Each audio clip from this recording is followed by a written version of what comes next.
Hey, so in this session, we're going to talk about sugar.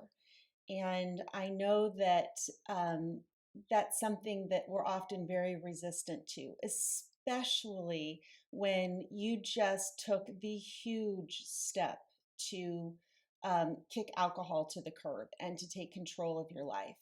And, I want to preface this video with a complete understanding and no judgment. This is optional information. What I found in early recovery is that I was already doing a lot of work and examining my daily habits and mental status and all of that. And so it kind of was an ideal time to kind of look at the big picture and not just my alcohol use. But that is a very individual thing. If your bandwidth right now is capable of looking at sugar and its impact on your diet, which can be as harmful as alcohol and also can really inhibit your ability to recover quickly. Including sugar in an alcohol detox is an unbelievable way to accelerate recovery. You're going to make a lot of progress a lot faster. But it's also okay to take things one at a time, and only you know what your speed needs to be.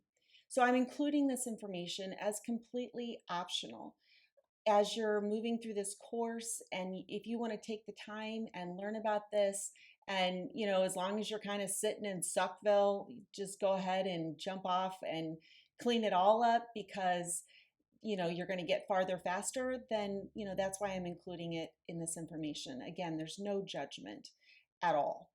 But you should know that sugar is really can be quite as damaging as alcohol. It doesn't have the intoxication effects, so you're not going to get a DUI because you ate too much sugar. Probably you're not, in high emotional rants and tirades with your spouse and conflict there, because it doesn't have the same impact to your cognitive judgment. But it does have some impact. And it's really important to understand, in this country, sugar is everywhere. And sugar is actually more addictive than cocaine. I've seen it 8 times as much addictive. I've seen it 4 times, but let's go on the low end. Let's say sugar is 4 times more addictive than cocaine. What does that mean?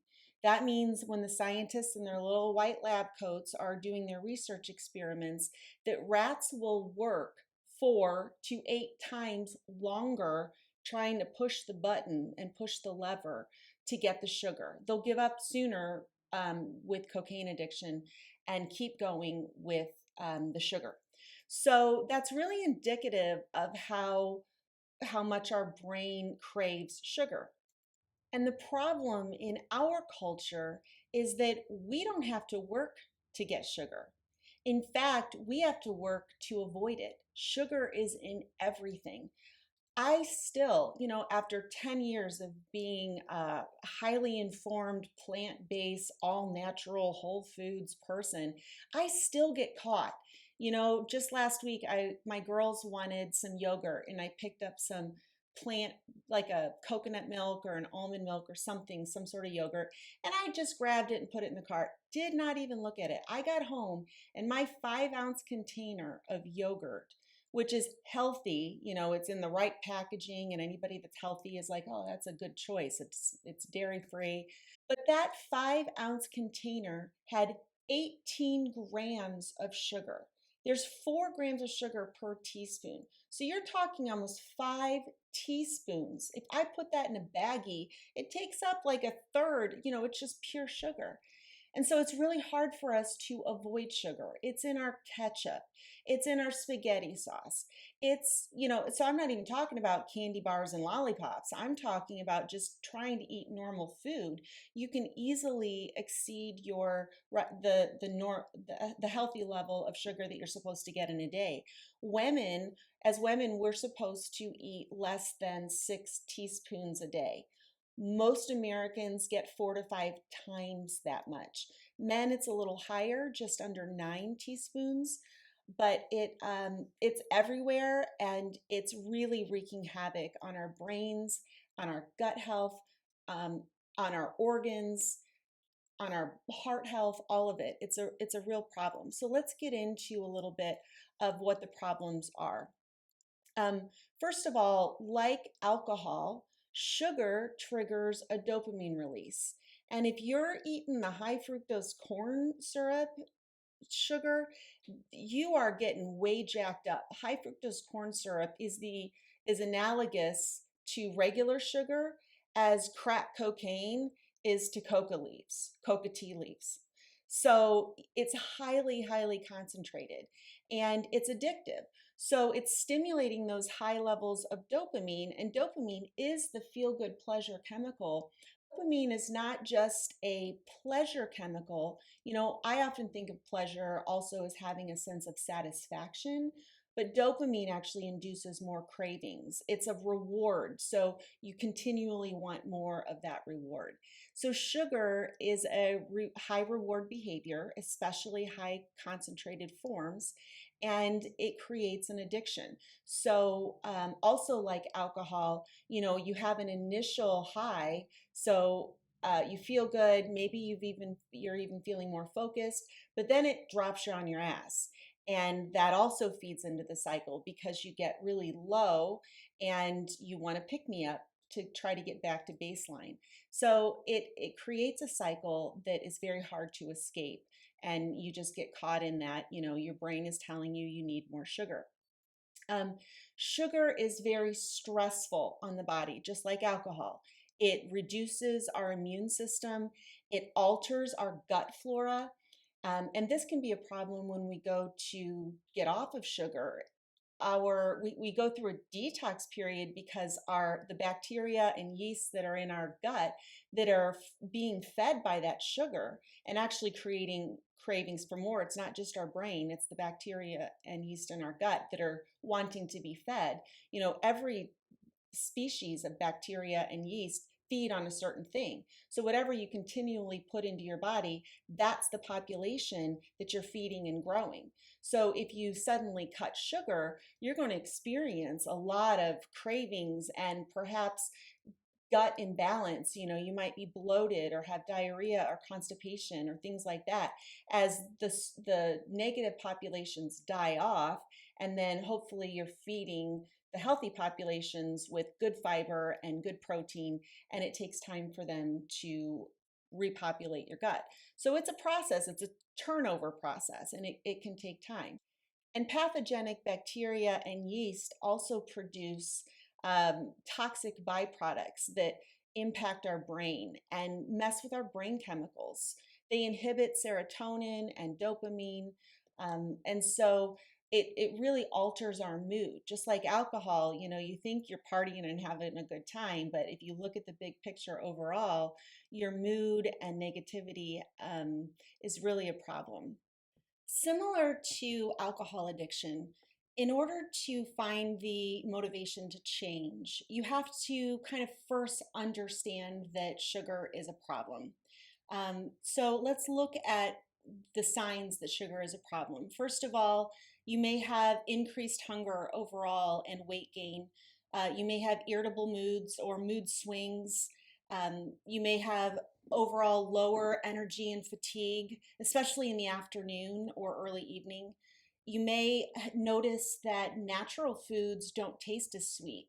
So, an apple or blueberries compared to the cupcake, it's just blueberries taste sour and apples are dumb. You may have experienced high blood pressure. Also, acne and wrinkles. Sugar's horrible for your skin. So, you may notice that you don't look as good as you think you should for at least your age. I mean, we all kind of get older, but sugar really causes inflammation, systemic inflammation. And so it's not just our skin that suffers, but that's where we notice because we just don't have that glowing. We look puffy and inflamed on the inside, and our skin looks dull and bad on the outside. Joint pain and autoimmune disorders can indicate and be triggered and perpetuated with sugar. And also that adipose fat, if you're carrying a lot of fat in your center, adipose fat actually becomes its own endocrine organ, and it starts producing its own hormones like estrogen, and it messes up the metabolism big time and messes up your hunger. The hormones like ghrelin that tell us that we're hungry or tell us that we're full, those hormones get completely out of whack. So that adipose fat is a huge risk factor for diabetes and heart disease and all sorts of other things.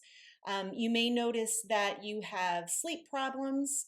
You may have digestive issues, and this is a huge thing because sugar throws off our gut flora. So we may have yeast overgrowth throughout our body, which is a whole host of other symptoms. I'm just scratching the surface here. But there may be other digestive issues, even Crohn's disease and IBS, the irritable bowel syndrome and irritable bowel disease. All of those are exasperated by sugar and conversely really, really helped by eliminating sugar from the diet. You may have gotten bad blood work from the doctor, triglycerides, even though that's fat and cholesterol. Sugar is really the underlying driving force between out of whack triglycerides and cholesterol, really feeds that. Then, the pre-diabetic symptoms for insulin resistance, you lose the ability to regulate your blood sugar because, your body's constantly releasing insulin and dealing with high blood sugar. So that's a problem. And high insulin levels make you fat. That insulin triggers fat storage. And not just on your hips, but also in your liver and in your internal organs. Adipose fat actually coats your internal organs and just does a hell of a lot of damage. So sugar is a problem, but why do we eat it when we know that it's bad for us? I mean, anybody that's ever read a blurb in a magazine, nobody says, oh, you should eat more sugar. We all know we should eat less, and yet it's so hard to do. And so really addressing the beliefs that are underlying your sugar consumption it's just like with alcohol, it is an addiction, and treating it like that with compassion. The cravings that you feel are coming from inside the house. They're not a reflection of who you are. They're not a reflection of weakness, lack of willpower. Nobody wakes up in the morning and says, I want to be fat, dumpy, and tired. Like, nobody says that. It's just what happens when we're ingesting these products that change our brain chemistry and have our body systems working against us. So when you think about the belief, I'm eating it because it's so good. It's so good. Well, once upon a time, you may have felt that way about alcohol. I just love the taste of red wine. How could I have a nice meal without red wine? Or, beer on a hot summer day, like there's nothing better than that. And so if you believe that, then that becomes true for you. But finish that sentence. There's nothing better than beer on a warm summer day. Well, actually, there is a lot of things better, such as positive mental health, feeling like you're in control, feeling good, being free of addiction, having good relationships, having good sleep. There are things that are better than a beer on an afternoon, and you've already decided that. So when you're struggling with sugar and what to do about intake or how to reduce it, it's really important to focus and be very clear on the negative consequences of continuing to eat as you are. The other thing that's really tough with sugar, and this is a real thing, is that it's very, very hard to avoid. It's everywhere. Giving up sugar, it would require potentially you to start looking at labels and to saying no at parties. And then that leads you to feeling similar to alcohol, like you're missing out. But in this program, we're learning that we're not missing anything. We don't want to participate in something that's going to make us feel bad and ultimately dumb us down, numb us down, and just create havoc in our lives. And if sugar is doing the same thing for you, really getting a hold of that ability to say no is you have to be motivated with real information about why it's important to say no and what the benefits are. Because looking at the instant gratification, if somebody presents you with a piece of cake, you can choose and get the immediate high and enjoy the party and then pay for it later. Or you can figure out a different behavior, a no thank you behavior, a different treat for yourself, a treat that actually rewards your body and rewards your brain. And then long term, now you're just spiraling up. It's, sugar addiction is the same thing. Giving it up, you spiral up. You just expand your ability, you expand the way you feel. You give up sugar, pretty soon you're signed up for a marathon. I'm not saying you should sign up for a marathon, but you know what I mean? Sugar's an obstacle. You don't even really know what's beyond that obstacle. Once you clear it, there's so much potential for how much better you can feel. And then what are you going to do with all that energy? That's the fun part. And then the other thing with sugar and the belief is that, if you were to cut it out, the withdrawal would be painful. That's true. You're going to have at least a couple of days, probably not day one, but, going into day 2 and day 3 and day 4, you may feel tired and lethargic. Let's go over some of those symptoms. Headache, brain fog, irritable. Your gastrointestinal system is going to get out of whack, and that can take longer to adjust, but the symptoms are usually much more manageable. With just like with alcohol, you probably had a concentrated 18 to 72 hours max where, at the most you were uncomfortable, and sugar is going to be the same way. Once you get through, the wall, then it starts to feel better and better. So I'll wrap this up. First of all, below this video is a document called Sugar is Stress, and it covers a lot of what I've already explained, but maybe a little bit more in depth. Read through that. It also helps you identify, hidden sugar and sugar points in your life. But there are a few things that can help, takeaways from this that can help you do better. Do you want to say one thing about switching to artificial sweeteners? So if you're a pop drinker and you think diet is the answer, it is so not. You literally would be better off sticking with regular pop. Artificial sweeteners are absolutely toxic to the brain. Aspartame breaks down into formaldehyde.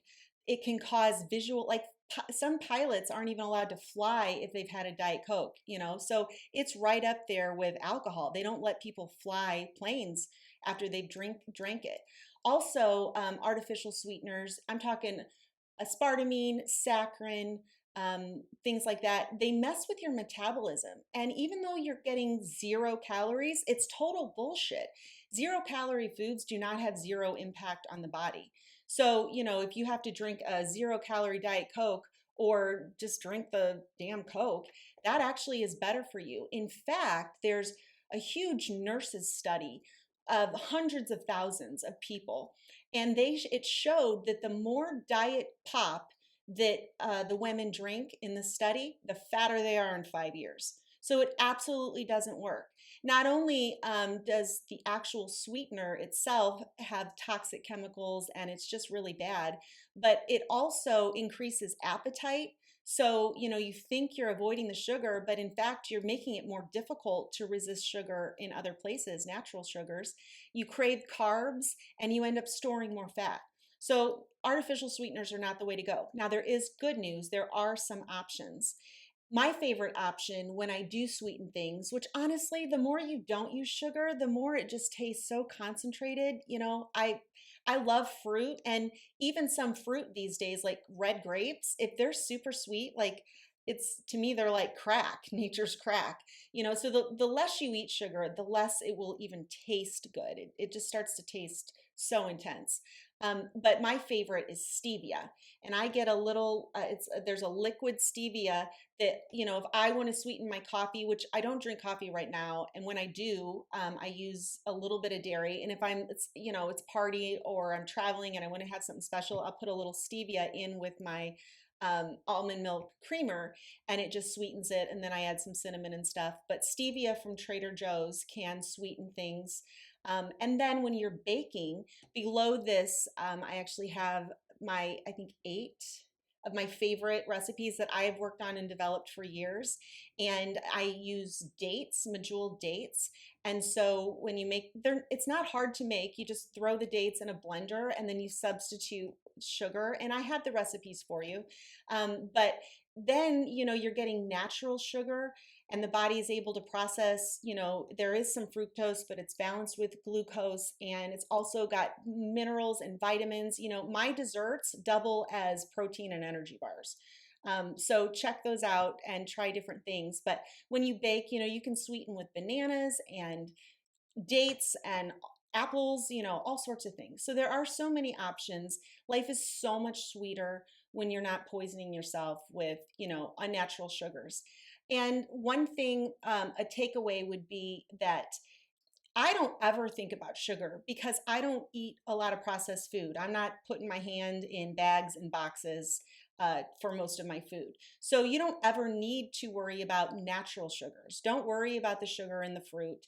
Now, there are exceptions to that rule, and if you're being treated by a nutritionist because you have diabetes or something like that, there are times when less fruit is good. But if you're otherwise healthy and you need to kick the sugar habit, just start eating fruit and sweetening with fruit or with stevia, and you'll find that you adjust really, really fast.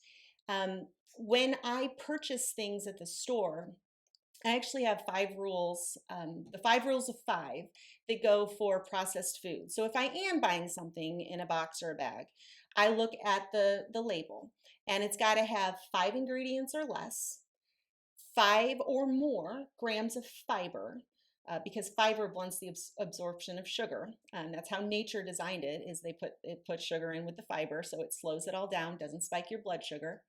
5 or less grams of added sugar, 5 or more grams of protein, and then you'll read about this more in the Sugar is Stress, but a 5-to-1 ratio of carbohydrates to fiber. A lot of the, let's say, pastas that you buy out there, there's 40, 50 grams of carbohydrates. And even though there may not be sugar in it, it's still going to spike your blood sugar. But there's so many awesome products on the market now, like with the pastas, for example, where you have really, you have carbohydrates, but they've somehow managed to process it in a way that they're leaving the fiber in. So in the rule of fives, if you can get a 5-to-1 ratio of carbohydrates to fiber, that's just a good rule of thumb. And sometimes I find things that are 3-to-1. That's great. But the rule of 5 is 5 ingredients or less, 5 or more grams of fiber, 5 grams or less of sugar, 5 or more grams of protein, and a 5-to-1 ratio of carbohydrates to fiber. So, try to eat whole foods, but of course, we all have to use products at the store, try to read the labels to make the good choices. So if you can cut out processed sugars and follow the five rule of 5 and just start eating dates and stuff, you may go through a transition period and you may not. It depends on how much you're eating. But overall, the purpose of this lecture is to help you understand that, giving up alcohol is huge. If you want to make it easier and even better, giving up sugar will also move the needle so much farther and so much faster than if you kind of just trade one addiction for another, which is something that is common and it happens. People switch from their 5 o'clock wine to their 5 o'clock chocolate cake, and it just really doesn't go well. They're not drinking anymore. Their lives have improved, but they're not feeling as good as they can. So that's what this program is about. It's designed to give you all of the options, and when you know better, you do better. So I'll see you on the next session. Reach out to me if you have any questions or need to brainstorm any logistics or approach. All right.